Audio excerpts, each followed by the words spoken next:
네, 감사합니다. 오늘 주만희 교회에 세운 지 9주년이 되는 날입니다. 하나님의 은혜 안에서 9년 전에 우리 이 준호 땅에 하나님의 교회를 세우셨습니다.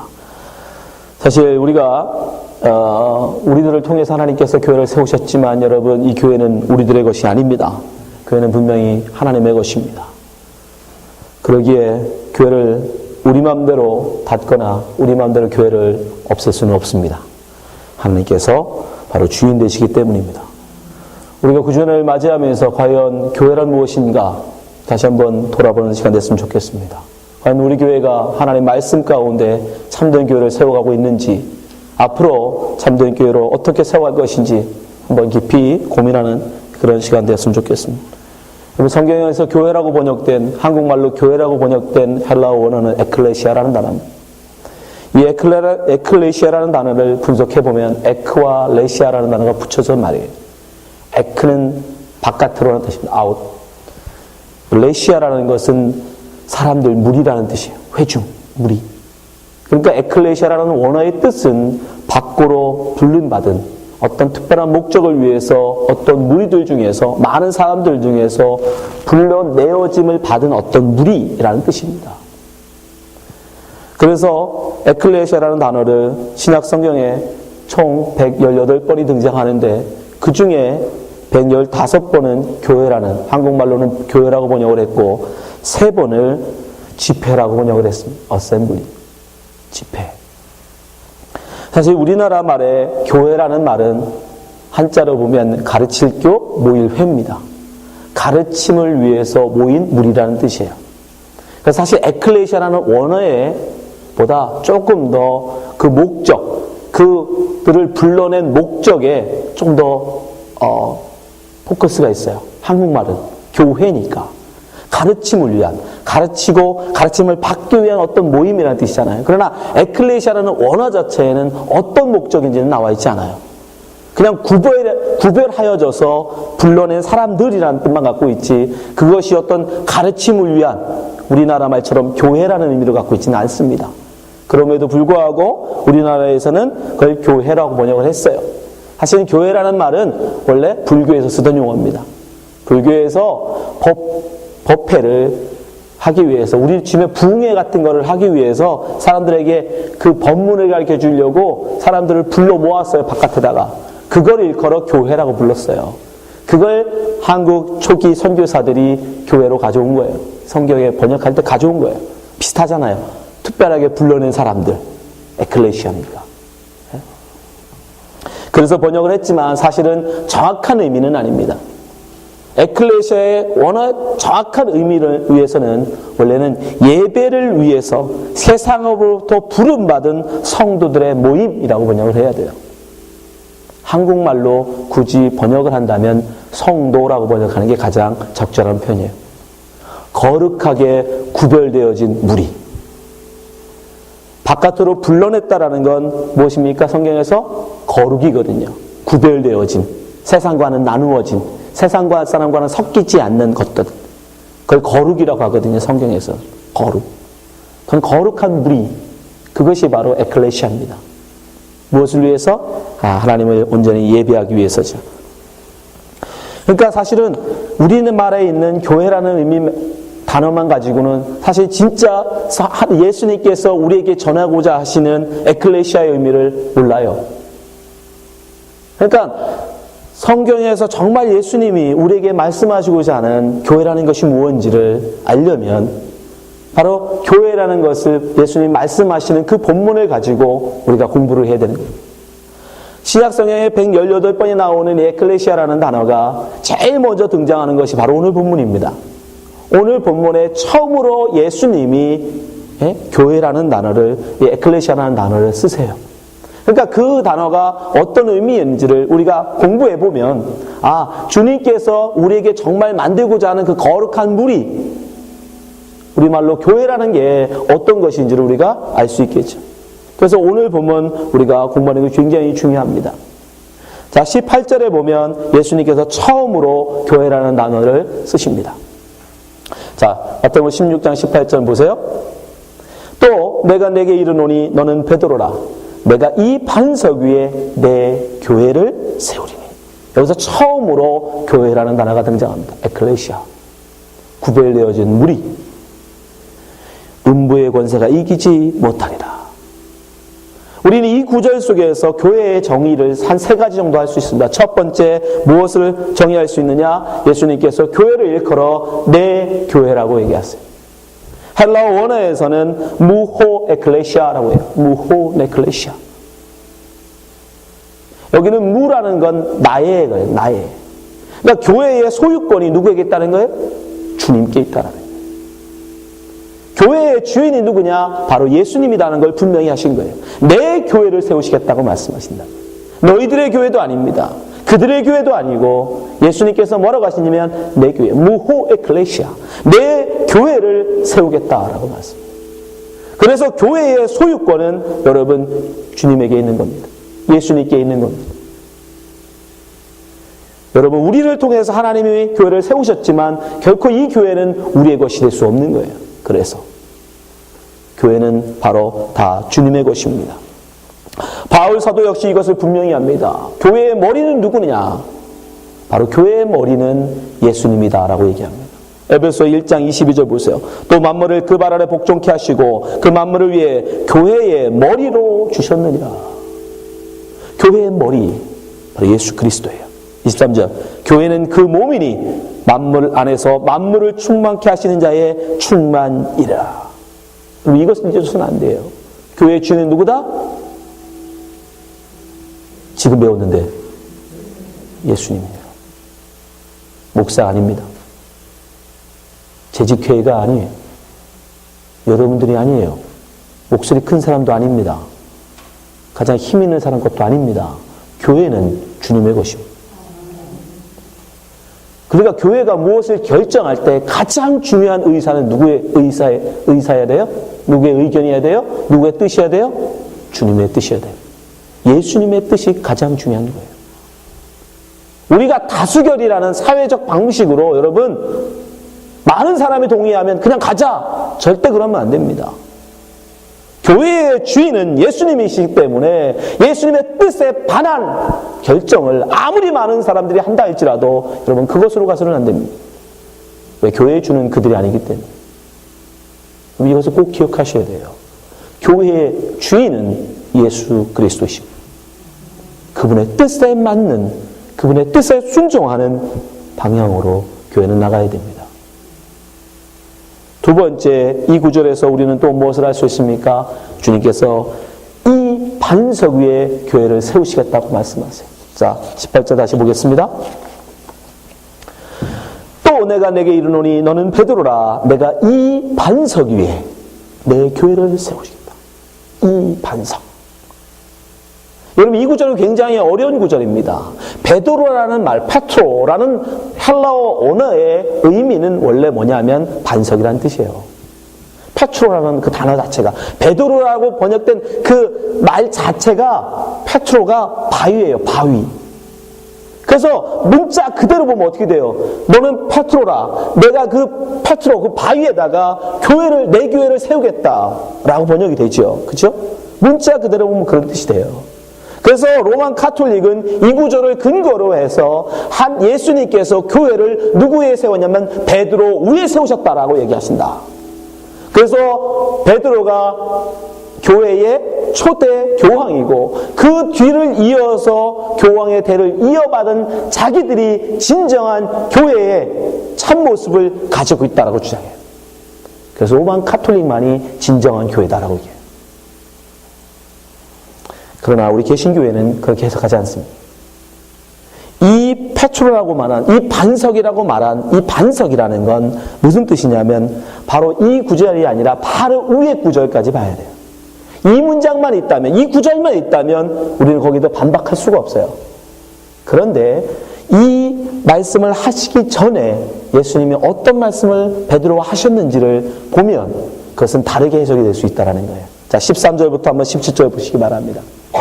18절이 어떻게 나왔는지 자, 13절. 예수께서 가이사랴 빌립보 지방에 이르러 제자들에게 물어가라사대 사람들이 인자를 누구로 하느냐? 예수님을 누구라고 보느냐 말이에요. 예수님을 어떻게 고백하느냐라고 물으신 거예요. 그랬더니 사람들은 뭐라고 얘기합니까? 그 사람 침례 요한이요, 더러는 엘리야요, 그런 예레미야요, 선지자라고. 많은 사람들이 예수님을 뭐라고 받느냐면 선지자. 근데 우리가 배웠죠? 어떤 선지자? 그 선지자. 모세가 예언했던 그 선지자. 대제사장이며 사사이며 왕이며 그는 이스라엘의 구원자인 그 선지자라고 봤다라는 거예요. 그때 예수님이 제자들에게 물으십니다. 너희는 나를 누구라 하느냐? 15절. 가라사 너희는 나를 누구라 하느냐? 이건 무슨 뜻이에요? 너희는 나를 뭐라고 믿니? 라는 뜻이에요. 너희는 나를 어떻게 믿느냐라는 뜻입니다. 16절. 그때에 베드로가 고백하죠. 시몬 베드로가 대답하여 가라사대 주는 그리스도시요 살아계신 하나님의 아들이시니다. 이건 믿음의 고백입니다. 예수님에 대한 베드로의 믿음이에요. 주는 그리스도시요 살아계신 하나님의 아들이십니다. 그래서 이것이 초대교회의 신앙 고백이었어요. 지금은 많은 사람들이 사도신경이라는 것으로 신앙 고백을 했지만 초대교회에 많은 사람들이 신앙 고백은 이 한 줄이었어요. 주는 그리스도시요 살아계신 하나님의 아들이십니다. 신앙 고백. 17절 예수님이 대답하여 가라사대 바요나 시몬아 내가 복이 있다. 이를 내게 알게 한 이는 혈육이 아니요 하늘에 계신 내 아버지시다. 이 믿음의 고백은 누가 할 수 있는 거다? 하나님이 주신 자에게. 하나님이 그 믿음을 주지 않으면 이런 믿음의 고백은 못한다라는 뜻이네요. 그러니까 베드로 한 개인에게 하나님 하신 게 아니에요. 당신의 백성들을 대표하여 지금 베드로에게 말씀하고 계신 거예요. 하나님께서 당신에게 택하여 구원하기로 예정하신 자들에게 하나님의 믿음을 주시는데 어떤 믿음을 주냐면 주는 그리스도시요 살아계신 하나님의 아들이십니다 라는 고백을 하는 믿음의 사람들이 있을 거라는 거예요. 그들의 위에 뭐를 세우시겠다? 교회를 세우시겠다. 베드로에게 이 반석이라고 하신 말씀에 그 반석이란 뭐냐면 바로 이 믿음의 고백을 얘기한다. 이 믿음의 고백. 이 믿음의 고백을 한 베드로 위에 교회가 예수님의 교회가 세워진다라는 거예요. 맞습니다, 여러분. 교회라는 에클레시아라는 뜻이 무슨 뜻이라고 그랬어요? 불러낸 사람들이라고 했잖아요. 그죠? 거룩하게 구별하여 불러낸 사람들이라고 했으니까 그 사람들을 무슨 기준으로 불러냅니까? 예쁜 사람들? 우리 준하님 교회처럼 이렇게 예쁜 사람들만 불러 모아요?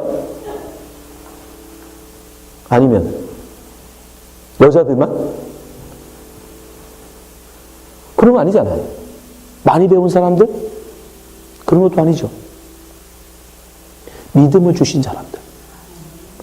하나님의 은혜 안에 믿음, 주는 그리스도시여 살아계신 하나님의 아들입니다라는 믿음의 고백을 한 그 사람들만 하나님이 세상에서 구별하여 불러내시더라는 거예요.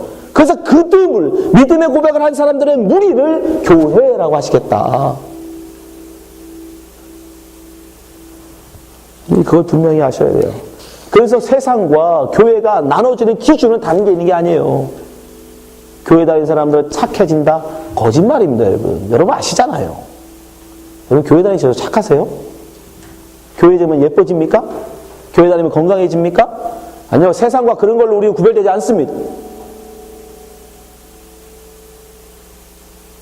세상과 교회가 구별되는 딱 한 가지 기준은 주는 그리스도시요 살아계신 하나님의 아들이십니다라는 믿음이 있느냐 없느냐의 차이예요. 그거밖에 없어요. 그 기준을 가지고 하나님은 당신의 백성들을 불러내십니다. 그리고 그들을 거룩하다고 하세요. 그 믿음의 고백을 하는 사람들의 모임을 교회라고 하는 거예요. 그러니까 교회 멤버의 가장 근본적인 자격 기준이 뭐예요? 믿음이에요. 믿음. 성경을 얼마나 아느냐? 그거 중요하지 않습니다. 그건 아니에요. 믿음이 있느냐 없느냐. 주는 그리스도시요 살아계신 하나님의 아들이시다라는 믿음이 있느냐 없느냐. 그걸 교회의 기준이 되는 거예요. 우리 교회, 우리 주님하는 교회 멤버십의 가장 근본적인 가장 기본적인 자격은 오직 믿음입니다. 마지막으로 주님께서 이 교회는 음부의 권세를 이기게 된다고 말씀하세요. 18절 말씀 한번 다시 보십시오. 또 내가 내게 이르노니 너는 베드로라. 내가 이 반석 위에 내 교회를 세우니 음부의 권세가 이기지 못하리라. 왜 주님께서 교회를 세우셨을까요? 왜 당신의 백성들을 구별하여 불러 모아 교회라는 것으로 하나로 묶으셨을까요? 음부의 권세를 이기게 하기 위해서입니다. 음부의 권세. 음부의 권세를 그들로 이기게 하기 위해서 세상의 권세 잡은 이 세상을 장악하여 사람들을 지옥으로 이끌고 가고 있는 이 마귀의 권세와 대적하여 싸워 이기도록 하기 위해서 당신의 백성들을 불러 모으신 거예요. 19절 말씀 보세요. 내가 천국의 열쇠를 내게 주노니 내가 땅에서 무엇이든지 매면 하늘에서도 매일 것이요 내가 땅에서 무엇이든지 풀면 하늘에서도 풀리라. 교회를 통해서 당신의 천국 열쇠를 허락하신다고 말씀하십니다. 그러니까 이 세상에 어떤 요즘 그런 사람도 있습니다. 개인적으로 내가 믿음을 가지고 열심히 인터넷으로 예배 드리면서 헌금은 가난한 사람들한테 구제하는 것으로 하고 그럼 예배 신앙생활하면 하나님이 날 구원하지 않을까? 아니요. 그랬다라면 주님이 굳이 교회를 만드실 이유가 없습니다. 그렇지 않습니까? 아니 그것이 가능하다면 그렇게 개인적으로 전혀 모일 필요 없이 혼자 개인적으로 신앙생활 열심히 날마다 기도하고 TV로 인터넷으로 예배드리고 구제하는 헌금으로 구제로 헌금을 대신하면 그렇게 신앙생활을 할 수 있다면 그렇게 해서 우리가 음부의 권세를 이길 수 있다면 왜 굳이 주님이 당신의 교회를 세우십니까? 불가능해요. 그건 불가능합니다. 두세 사람이 내 이름으로 모였을 때 우리는 음부의 권세를 이길 수 있다는 거예요. 여러분 교만해지시면 안 됩니다. 나는 할 수 있어. 아니 못해요. 못하기 때문에 주님이 우리를 모으신 거예요. 서로가 서로를 격려하고 서로가 서로를 위로하고 함께 가도록 하기 위해서. 그래서 주님이 우리를 교회로 모으신 줄 압니다. 그러면 이 교회가 또 해야 될 일이 그럼 분명해지죠. 교회가 해야 될 일이 뭐예요, 그럼? 음부의 권세 잡힌 자들을 풀어주는 거예요.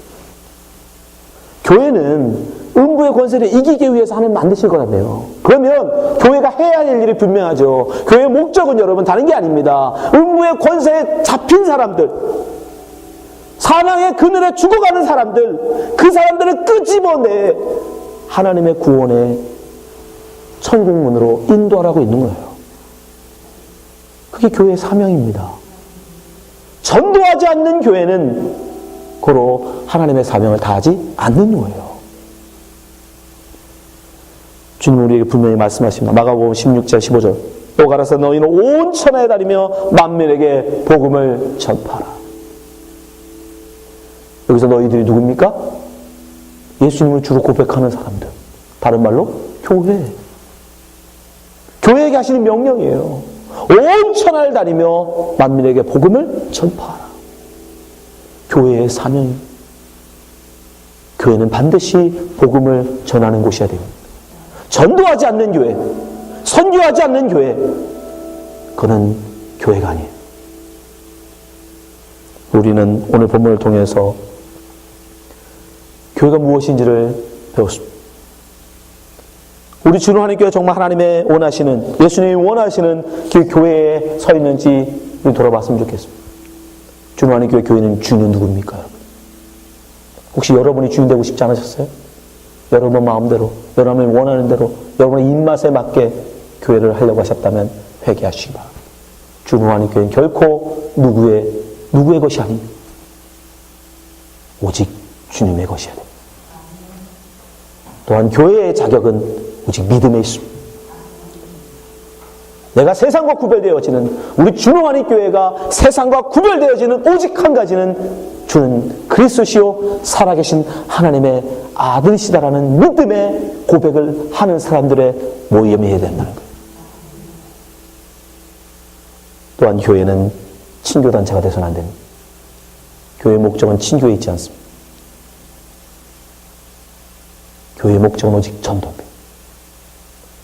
사망의 그늘에 죽어가는 자들, 공중권세 잡은 저 마귀 사탄에게 속아서 죽어가는 그들에게 우리는 복음을 증거하여 그들을 인도해야 될 사명이 우리에게 있는 것입니다. 우리 주님의 교회가 정말 참된 교회로 세워지기 위해서는 이 세 가지를 잊어서는 안 됩니다. 우리 교회는 작은 교회입니다. 그러나 여러분, 성경은 우리에게 분명히 말씀합니다.